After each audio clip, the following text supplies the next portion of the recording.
Hi friends, இன்னைக்கு நம்ம ரோஜஸ் colour சேனல்ல போலி செய்தி பார்க்கலாம் வாங்க.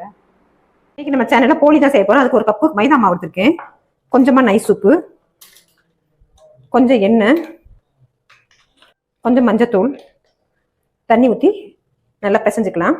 நல்லா பிசைஞ்சு 2 மணி நேரம் ஊற வச்சுக்கலாம். போலிக்கு பூர்ணம் செய்ய ஒரு கப்பு தண்ணி ஊற்றி ஒரு கப்பு கடலைப்பருப்பை ஊற வச்சு எடுத்துருக்கேன். ஒரு விசில் போட்டு அவிச்சு எடுத்துக்கலாம். பருப்பு நல்லா வெந்துருச்சு. இப்போ இதை ஒரு ஜாரில் சேர்த்து நைஸாக அரைச்சிக்கலாம், தண்ணி சேர்க்காம.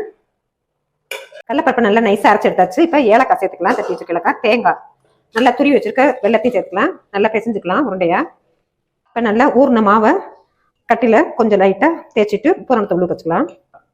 பூரணத்தை வச்சு நம்ம உருண்டையா தேய்ச்சி எடுத்துக்கலாம்.